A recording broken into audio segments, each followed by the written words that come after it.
Jayakumar sir, ಪಕ್ಷಗಳನ್ನ ಬಿಡೋಣ, ರಾಜಕೀಯ ಬಿಡೋಣ, ಸಾಮಾನ್ಯ ವೋಟರ್ ಆಗಿ ಏನ್ ಹೇಳ್ತೀರಿ? ಪ್ರದೀಪ್ ಈಶ್ವರ್ ಅವರ ಈ ಅವಧಿಯನ್ನ ಏನ್ ನಿರೀಕ್ಷೆ ಮಾಡಿದ್ರಿ? ಏನಾಗಿದೆ, ಏನಾಗ್ಬೇಕಿತ್ತು? ಒಬ್ಬ ಸಾಮಾನ್ಯ ನಾಗರಿಕನಾಗಿ ವಿಚಾರ ತಿಳಿಸ್ಬೇಕಾದ್ರೆ, ಇವತ್ತು ಏನು ಕೆಲವು ರಾಜಕೀಯ ಪಕ್ಷಗಳು ಏನು ನಮ್ಮ ಚಿಕ್ಕಬಳ್ಳಾಪುರದಲ್ಲಿ ಗೊಂದಲದ ವಾತಾವರಣ ಸೃಷ್ಟಿ ಮಾಡ್ತಾ ಇದ್ದಾರೆ, ಅದ್ರ ಜೊತೆಗೆ ಜನಗಳಿಗೆ ಮಾಹಿತಿ, ಸರಿಯಾದ ಮಾಹಿತಿ ಕೊರತೆ ಏನಿದೆ ಅದನ್ನು ನೀಡುವಂಥ ಕೆಲಸ ಮಾಡಬೇಕು. ಒಂದು ಜವಾಬ್ದಾರಿಯುತವಾದ ಸ್ಥಾನದಲ್ಲಿ ಏನು ಶಾಸಕ ಪ್ರದೀಪ್ ಈಶ್ವರರು ಇದ್ದಾರೆ, ಈಗ ಅವರು ಏನು ಅಂದ್ಕೊಂಡಿದ್ರು ಆ ಒಂದು ಕೆಲಸಗಳನ್ನು, ಕಾಮಗಾರಿಗಳನ್ನ ಪೂರ್ಣಗೊಳಿಸೋದಕ್ಕೆ ಒಂದು ಆಸಕ್ತಿಯನ್ನು ವಹಿಸಬೇಕು.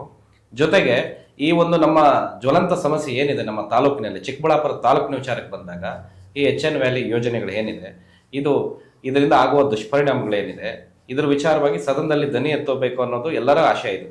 ಎಲ್ಲ ಪಕ್ಷದ ಮುಖಂಡರುಗಳ ಆಶಯ ಕೂಡ ಹಾಗೂ ಜನಸಾಮಾನ್ಯರ ಆಶಯ ಕೂಡ ಇದೇ ಆಗಿದೆ.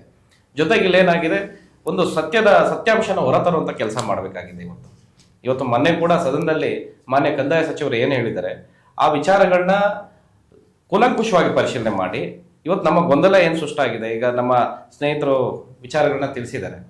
ಏನಂತ, ನಮಗೆ ಎಲ್ಲರೂ ಇಲ್ಲಿ ನೀರಿನಲ್ಲಿ ಯಾವುದೇ ರೀತಿ ಭೇದ ಭಾವ ಇಲ್ಲ, ಇದು ಶುದ್ಧವಾದ ನೀರು, ಕುಡಿಯೋದಕ್ಕೆ ಮತ್ತು ಬಳಸೋದಕ್ಕೆ ಯೋಗ್ಯವಾದ ನೀರು ನಮಗೆ ಬೇಕು ಅಂತ ಕೇಳ್ತಾ ಇದ್ದೀವಿ.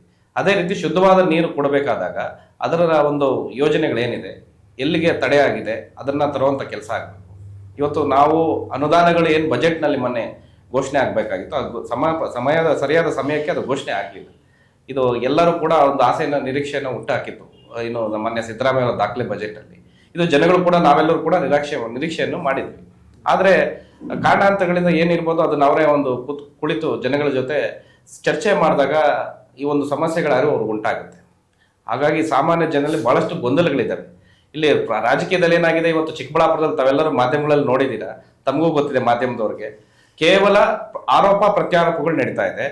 ಯಾವುದು ಕೂಡ ಜನಗಳ ಸಮಸ್ಯೆಗೆ ನಿಜವಾದ ಕಾರಣ ಏನು ಅದನ್ನು ಬಗೆಹರಿಸುವಂಥ ರೀತಿಯಲ್ಲಿ ಯಾವುದೇ ರೀತಿಯ ಒಂದು ಕ್ರಮ ಕೈಗೊಳ್ತಾ ಇಲ್ಲ ಅನ್ನೋದು ನಮ್ಮ ಒಂದು ನೋವಿದೆ.